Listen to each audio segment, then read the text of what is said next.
Hello friends, welcome to my channel. मैं आशा करती हूँ आप सभी स्वस्थ और एकदम अच्छे होंगे। तो आज की जो सभी प्रश्न हैं, अब आप जैसे कि जानते हैं आपकी आगे आने वाली जितनी भी परीक्षाएं होंगी, जैसे कि आपकी वीडियो वीपीडीओ, आपकी बंदी रक्षक, ये सभी जो आपकी रिपीटेड दोबारा से परीक्षाएं होनी बाकी हैं, उन्हीं के लिए आज की सीरीज़ में लेकर आई हूँ। तो चलिए शुरू करते हैं। राज्य की नई युवा नीति को प्रख्यापित किया गया है, तो वह किया गया था आपका 2011 में। पंचायतों व वन पंचायतों में महिलाओं के लिए आरक्षण की व्यवस्था की गई है, तो वह की गई है आपकी 50% तक। दिव्यांग लोगों को सरकारी सेवाओं में कितने प्रतिशत आरक्षण की व्यवस्था है, तो वह व्यवस्था है आपकी 3% की जो मैं आपके लिए सीरीज़ लेकर आई हूँ, ये आपकी उत्तराखंड से रिलेटेड जो भी आपकी योजनाएं हैं उनसे ही रिलेटेड ये सभी क्वेश्चंस हैं। तो चलिए अब आगे देखते हैं।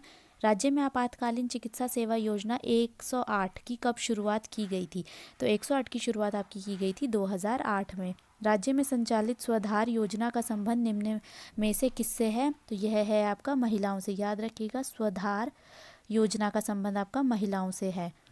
वंदे मातरम योजना का संबंध निम्न में से किससे है, तो वंदे मातरम योजना का संबंध आपका गर्भवती महिलाओं से है। राज्य सरकार द्वारा निम्न में से किस वर्ष को महिला सशक्तिकरण वर्ष घोषित किया गया है, तो यह घोषित किया गया है आपका 2006-07 को।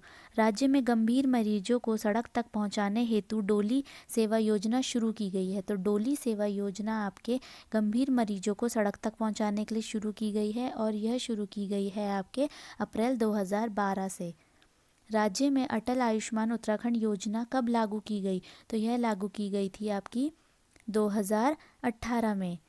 108 आपातकाल चिकित्सा सेवा किसके नाम पर है, तो 108 आपातकाल चिकित्सा सेवा आपकी ग्रुप सी 2011 में पूछा गया था, तो ये आपकी है पंडित दीनदयाल उपाध्याय जी के नाम पे। देखिए 108 शुरू कब की गई थी, अगर हम देखेंगे तो 108 आपकी शुरू की गई थी 2008 में, और ये आपातकाल चिकित्सा सेवा आपकी किसके नाम पर है, तो पंडित दीनदयाल उपाध्याय जी के नाम पर यह है। राज्य जायका परियोजना किसके सहयोग से चलाई जा रही है, तो यह जापान के सहयोग से चलाई जा रही है। मौलाना आज़ाद एजुकेशन फाइनेंस फाउंडेशन योजना निम्न में से किसके लिए है, तो यह है आपके अल्पसंख्यकों के लिए। वृद्धों के भरण पोषण हेतु प्रति माह कितने रुपए पेंशन स्वरूप दिया जाता है, तो यह आपका दिया जाता है 1200 रुपये। पूर्व सैनिकों को राज्य सेवा के समूह ग व घ में कितने प्रतिशत आरक्षण की सुविधा प्राप्त है, तो यह सुविधा आपको प्राप्त है 5% की। दिव्यांगों के भरण पोषण हेतु प्रतिमाह कितने रुपए पेंशन दी जाती है, तो यह दी जाती है आपको दिव्यांगों के लिए भी 1200 रुपये दी जाती है, और वृद्धों के भरण पोषण के लिए भी आपके 1200 रुपये दी जाती है। किशोरियों के विकास हेतु राज्य में सबला योजना चलाई जा रही है, तो सबला योजना किशोरियों के विकास हेतु, तो यह योजना आपकी कब से चलाई जा रही है, यह योजना आपकी 2010 से चलाई जा रही है। राठ विकास अभिकरण की स्थापना की गई है, तो यह की गई है आपकी पौड़ी में। पंचायतों तथा वन पंचायतों में महिलाओं के लिए कितने प्रतिशत आरक्षण की व्यवस्था है, तो यह है आपके 50% आरक्षण की व्यवस्था।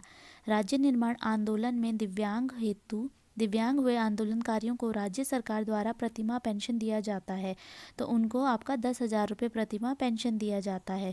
राज्य निर्माण आंदोलन के समय आंदोलनकारियों को प्रतिमाह पेंशन दिया जाता था, तो उस समय उनको प्रतिमाह पेंशन दिया जाता था 5,000 रुपये, और जो दिव्यांग हुए आंदोलनकारी हैं उनको प्रतिमाह सरकार पेंशन देती है आपके 10,000 रुपये। देखते हैं कि जो राठ विकास अभिकरण है ये आपका पौड़ी में है, तो इसमें क्या हुआ था, इसमें इसकी स्थापना हुई थी आपकी 2014-15 में। सरकार ने क्या कहा था कि जो पौड़ी का पाबो क्षेत्र है, पौड़ी का पाबो और थलीसैंड जो है, इनके विकास के लिए सरकार ने यहाँ पे इस योजना का शुभारंभ किया था, ताकि इस क्षेत्र का विकास हो सके। अब हम एक और फैक्ट देख लेते हैं कि जो आपके भूतपूर्व सैनिक हैं इनको रोजगार देने के लिए और इनके अनुभव का लाभ उठाने के लिए इको टास्क फोर्स का योजना का शुरुआत की गई थी। इको टास्क फोर्स योजना की शुरुआत की गई थी आपके 2008 से 9 में इसकी शुरुआत की गई थी। इस फोर्स द्वारा वनीकरण और वनों की सुरक्षा का दायित्व भी निभाया जाता है। अब देखिए, जो आपकी वंदे मातरम योजना आपकी गर्भवती महिलाओं से रिलेटेड थी, तो ये आपकी शुरू हुई थी 9 फरवरी 2004 को। इस योजना का शुभारंभ कर दिया गया था और इसका मेन उद्देश्य ये था कि जितनी भी गर्भवती महिलाएं हैं उनको, उनकी वंदे मातरम योजना आपकी शुरू हुई थी, ये आपकी गर्भवती महिलाओं से रिलेटेड है और ये आपकी शुरू हुई थी 9 फरवरी 2004 को। इस योजना का आपका शुभारंभ हो चुका था और इसका उद्देश्य, जो इसका मेन एम था, इसका मेन एम यही था कि जितनी भी आपकी गर्भवती महिलाएं हैं उनको आप क्या देंगे, उनको आप निःशुल्क उपचार प्रदान करेंगे, निःशुल्क उपचार दिया जाएगा, इसलिए इस योजना की शुरुआत की गई थी। हम देखते हैं कि जो हमारे क्षेत्र में एससी और एसटी है, जो उत्तराखंड में एससी और एसटी है, इनके लिए आपकी 2 योजनाएं शुरू की गई थी। एक योजना का नाम है आपका जीविका अवसर प्रोत्साहन योजना, जीविका अवसर प्रोत्साहन योजना ये शुरू की गई थी ताकि जितने भी एससी एसटी के बेरोजगार युवक हैं उनको विभिन्न व्यवसायों के लिए प्रशिक्षण दिया जाए। और जो आपकी दूसरी योजना शुरू की गई थी एससी एसटी के लिए, वो आपकी की गई थी शिल्पी ग्राम योजना। वो आपकी शिल्पी ग्राम योजना शुरू की गई थी और इसमें क्या होता था, इसमें जितने भी आपके विभिन्न शिल्पों से जुड़े हुए आपके जितने भी आपके एससी और एसटी होते थे उनका चयन कर उन्हें विभिन्न प्रकार की सुविधाएं दी जाती थी। एक बहुत ही इम्पॉर्टेंट योजना के बारे में पढ़ेंगे, जिस योजना का नाम है आपका कस्तूरबा गांधी बालिका विद्यालय योजना। ये योजना की शुरुआत आपकी अगस्त 2004 में हुई थी और इसका मेन उद्देश्य यह था कि जो भी आर्थिक रूप से पिछड़े हुए ब्लॉकों के अनुसूचित जाति, अनुसूचित जनजाति और जितने भी आपके अन्य पिछड़ा वर्ग के अल्पसंख्यक क्षेत्रों की बालिकाएं, उनके लिए आवासीय विद्यालयों की स्थापना करना था इनका मेन एम। देखते हैं कि सरकार ने और नई नई जो योजनाएं थी वो क्या थी। तो राज्य सरकार ने क्या करा था, जो राज्य सेवा में जितने भी हमारे प्रदेश के लोग जाएंगे, जितने भी हमारे प्रदेश के अनुसूचित जाति के लोग जाएंगे उन्हें 19% का आरक्षण मिलेगा। जितने भी अनुसूचित जनजाति के लोग जाएंगे उन्हें 4% का आरक्षण मिलेगा। जितने भी आपके ओबीसी अन्य पिछड़ा वर्ग के लोग जाएंगे उनको 24% का आरक्षण देने की व्यवस्था की गई है। इसमें करते हैं मौलाना आज़ाद एजुकेशन फाइनेंस फाउंडेशन। ये जो आपकी थी ये आपकी अल्पसंख्यकों से रिलेटेड है और इसकी शुरुआत आपकी हो गई थी 2012 से 13 में इसकी शुरुआत की गई थी।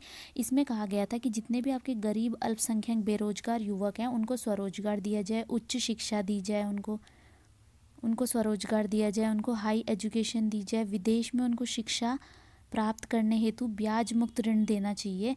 तो इसके लिए ये मौलाना आज़ाद एजुकेशन फाइनेंस फाउंडेशन की शुरुआत की गई थी। अब हम बात करते हैं कि राज्य में आपकी महिला तथा बाल कल्याण संबंधी कुछ हम प्रश्न देख लेते हैं, कुछ हम फैक्ट देख लेते हैं महिला एवं बाल कल्याण संबंधी। तो इसमें क्या हुआ था, जो आपका महिला सशक्तिकरण वर्ष घोषित किया गया है वह किया गया है आपका 2006 से 2007 को आपका महिला सशक्तिकरण वर्ष घोषित किया गया है। और राज्य में महिला एवं बाल कल्याण संबंधी गतिविधियों के संचालन के लिए आपके 2 बालिका निकेतन,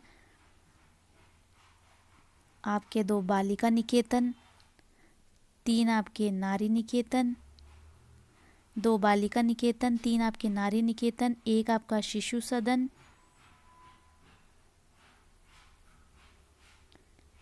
1 आपका महिला प्रशिक्षण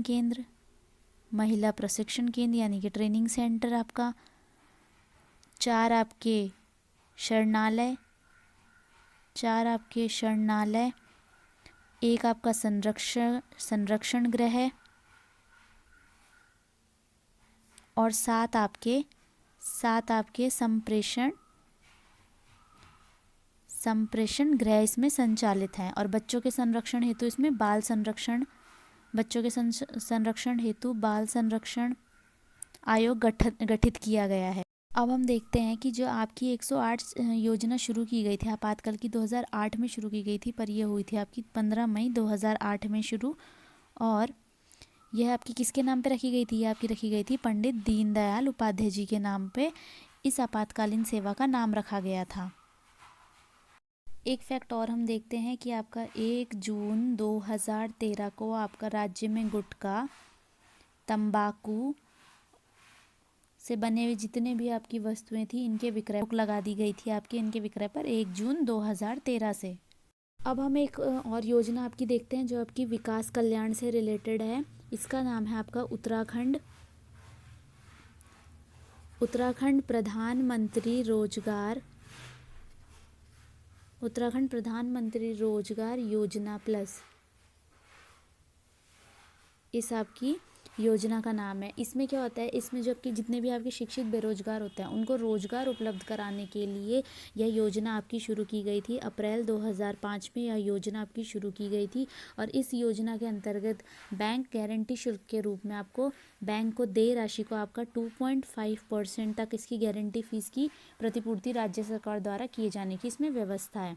तो याद रखिएगा 2.5% मतलब अधिकतम 50,000 रुपये तक की इसमें गारंटी फीस की प्रतिपूर्ति राज्य सरकार द्वारा किए जाने की व्यवस्था है। तो चलिए फिर इस सीरीज़ को अब यहीं ख़त्म करते हैं।